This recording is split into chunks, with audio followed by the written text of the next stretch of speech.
और जलपाईगुड़ी के सांसद आदरणीय डॉक्टर जगन्नाथ कुमार राय जी, जयंत कुमार राय जी, एमएलए श्री आनंदमय बर्मन जी, मंच पर उपस्थित एमएलए श्री शंकर घोष बाबू,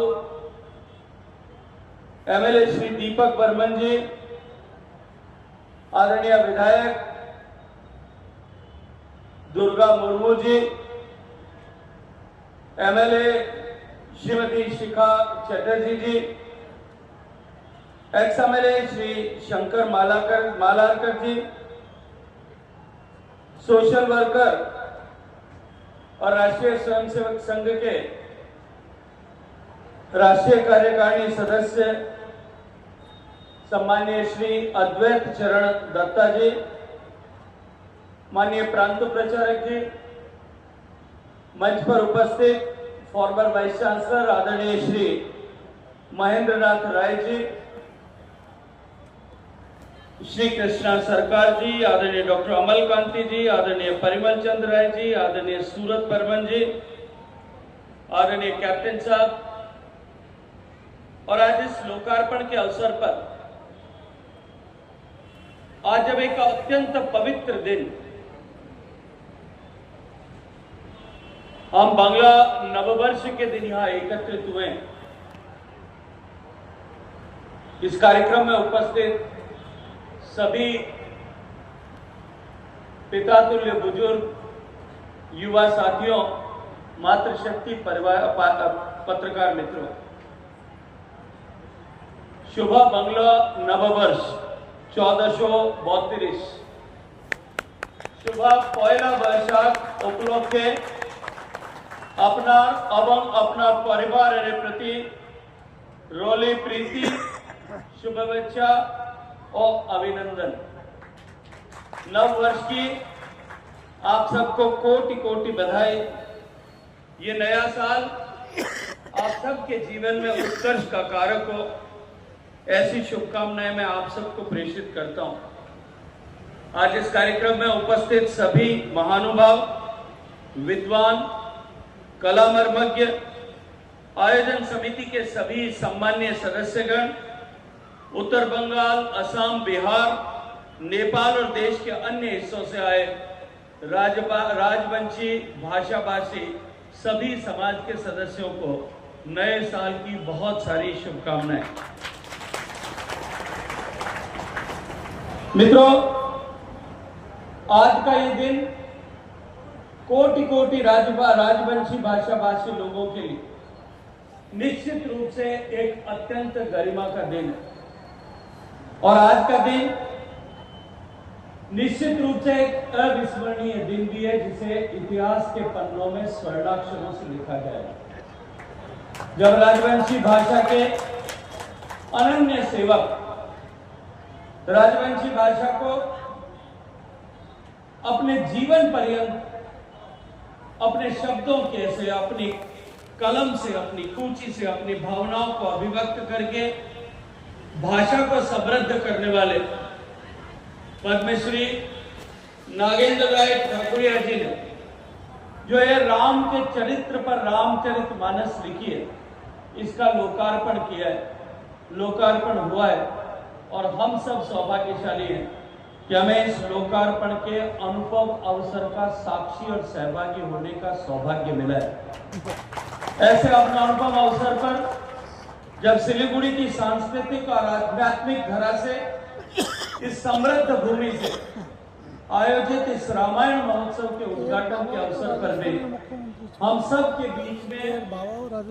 आप सब के बीच में उपस्थित होना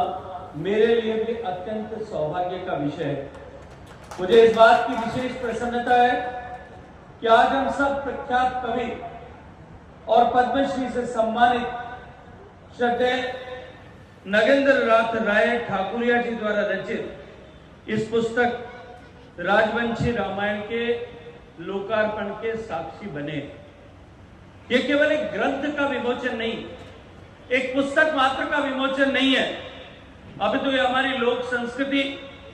और हमारी भाषाई विरासत जो भाषा हम सबको विरासत में मिली और अगली पीढ़ी तक हमारी विरासत हम सौंप कर जाने वाले हैं, और हमारी राम कथा की परंपरा का पुनर्जागरण है। मित्रों, ये एक ऐसा ऐतिहासिक क्षण है जो मैंने कहा जैसा कि इतिहास के पन्नों में स्वर्णाक्षरों से अंकित किया जाएगा। यह आयोजन इस बात का प्रतीक है कि हमारी विविधतापूर्ण संस्कृति में रचा बसा हर अंचल, हर क्षेत्र, हर बोली, हर परंपरा राम कथा से जुड़ करके उसे अपने स्वर में व्यक्त कर, उसे अपने लय और ताल में व्यक्त कर हमारे सांस्कृतिक ताने बाने को और भी अधिक समृद्ध बनाती है। मैं इस अवसर पर जो एक पवित्र और पावन दिन, ऐसे पावन सुअवसर पर आयोजनकर्ताओं को आप अनेक अनेक हार्दिक बधाइयां देते हुए श्रद्धेय पद्मश्री नागेंद्र नाथ राय ठाकुरिया जी के श्री चरणों में वंदन और अभिवादन करता हूं। तो रामायण केवल एकमात्र धार्मिक ग्रंथ नहीं है, या मर्यादा पुरुषोत्तम भगवान श्री राम का चरित्र केवल एक राष्ट्र नायक का चरित्र नहीं है, अब तो यह भारतवर्ष की आत्मा है। यह वक्त वह महागाथा है जिसने सदियों सदियों तक धर्म, मर्यादा, त्याग, समर्पण और सन्मार्ग पर चलने की शिक्षा भारत को प्रदान की है। और भारत की यह संस्कृति जो हजारों हजारों वर्षों से नित्य निरंतर नूतन प्रवाहमान,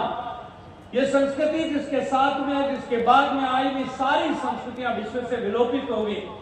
काल के थपेड़ों में समाहित हो गई, उस संस्कृति के प्रवाह को अक्षुण्ण बनाए रखने में, सनातन बनाए रखने में प्रभु श्री राम के चरित्र, उनके मर्यादापूर्ण आचरण और उनके जीवन चरित्र ने निश्चित रूप से एक बहुत बड़ा योगदान किया है।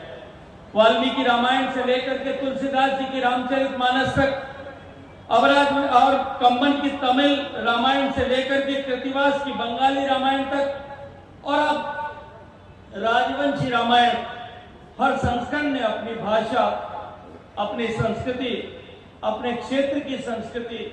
और उसके अनुसार इस दिव्य गाथा को अपनाया, संवारा और समृद्ध किया है। मित्रों, यह विविधता ही हमारे भारत की शक्ति है, हमारे भारत की ताकत है, और एक ही कथा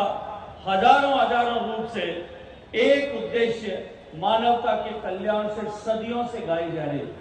मित्रों, राजवंशी रामायण वाल्मीकि के महाकाव्य के शाश्वत सार को राजवंशी भाषा में, राजवंशी समुदाय के रीति रिवाजों के साथ में जोड़ करके उनकी मान्यताओं और उनके आध्यात्मिक लोकाचार के साथ साथ में जो है इस बात को भी दिखाती है कि स्थानीय परंपराएं प्राचीन शास्त्रों में नई जान फूंक सकती है। साथियों, यह आने वाली पीढ़ी के लिए भी निश्चित रूप से एक बड़ी धरोहर होगी, जिसके लिए मैं लेखक के श्री चरणों में प्रणाम और अभिवादन करता हूं।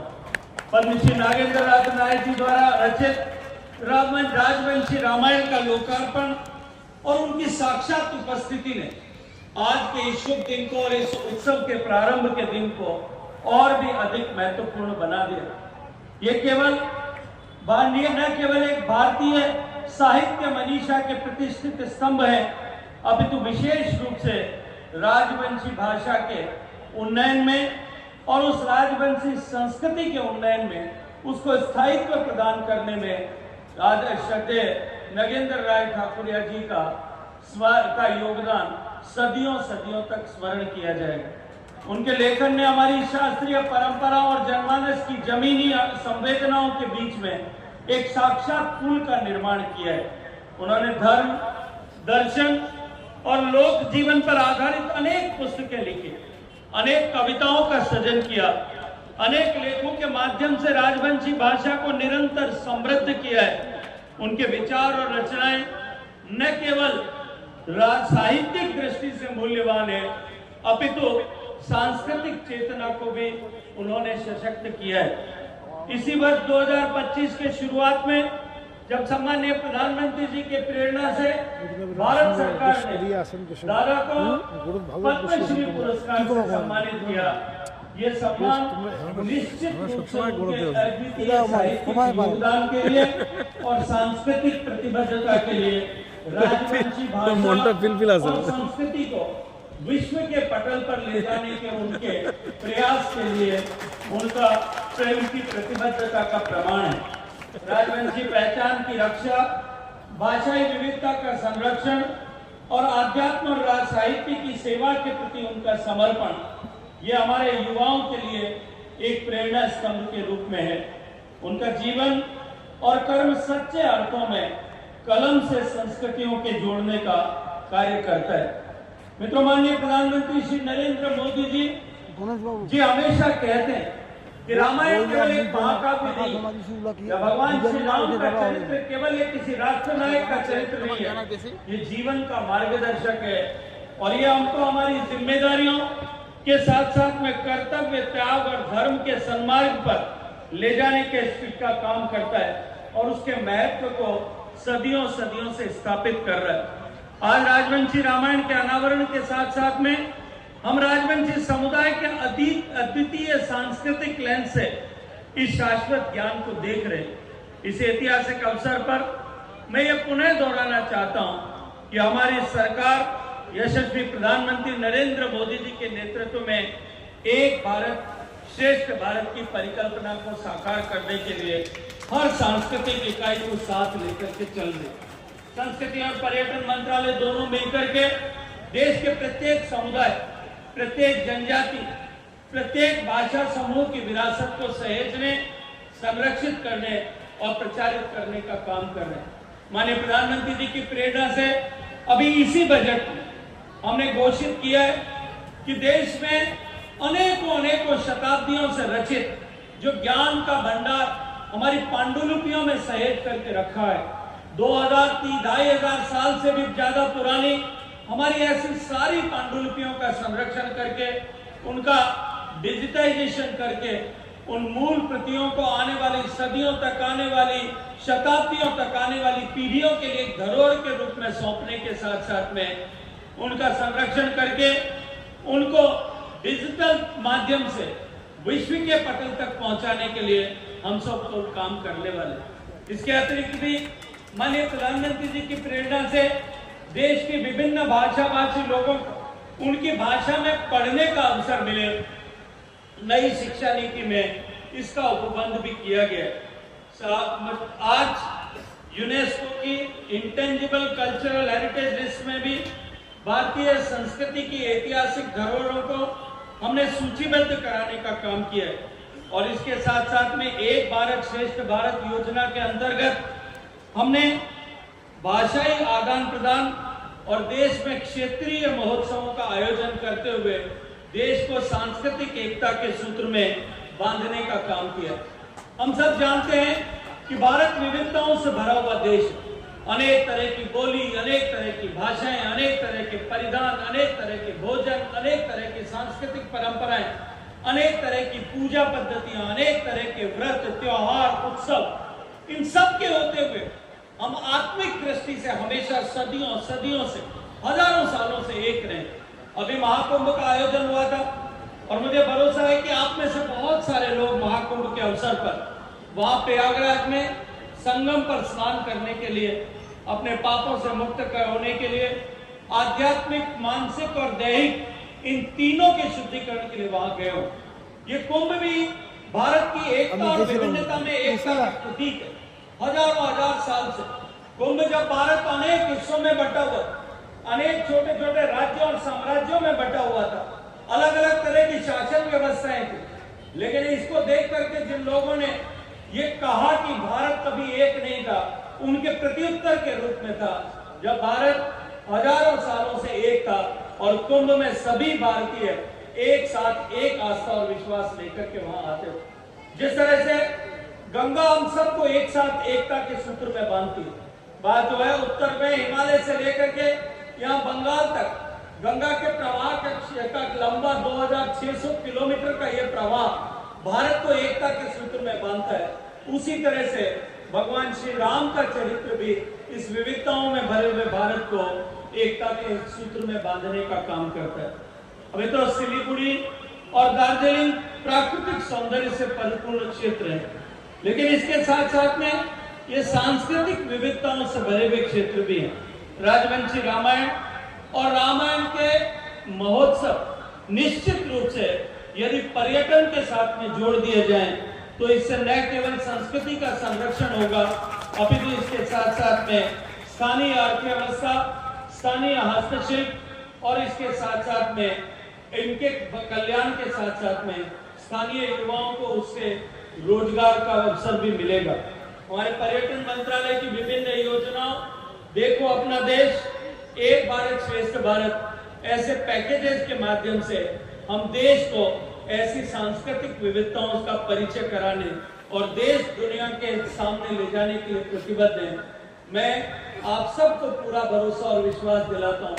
इस क्षेत्र की सांस्कृतिक पहचान भी विश्व और देश के अन्य क्षेत्रों के लोगों तक पहुंचे, इसके लिए हम सब मिलकर के काम करने वाले। आज जब हम राजवंशी रामायण का प्रकाशन देख रहे हैं तो ये समय है कि जब हम लोक भाषाओं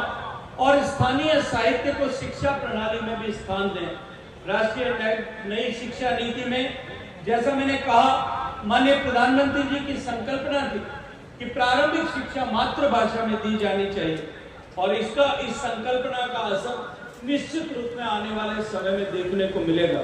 राजवंशी भाषा में साहित्य, कविता, इतिहास और अब रामायण के सृजन के साथ साथ आने वाली पीढ़ी को इस भाषा के से जोड़े रखने में भी नगेंद्र नाथ राय जी का ये योगदान निश्चित रूप से अत्यंत महत्वपूर्ण होगा। मित्रों, इसके साथ साथ में राजवंशी भाषा की महत्ता को स्थापित करने के लिए इस भाषा से जुड़े हुए सांस्कृतिक केंद्र प्रारंभ किए जाएं, इस भाषा से जुड़े हुए विभिन्न संस्थान प्रारंभ किए जाएं। बंगाल सरकार से मैं इस मंच पर खड़े होकर के इस बात के लिए निवेदन करता हूं कि वो इसके लिए प्रस्ताव भेजें तो भारत सरकार निश्चित रूप से इन राजवंशी लोगों को उनकी भाषा को सम्मान देने के लिए ऐसे संस्थान और ऐसे केंद्र खोलने के लिए प्रतिबद्ध है, काम करें। राजवंशी समुदाय की विरासत, उनकी वीरता, उनका ज्ञान,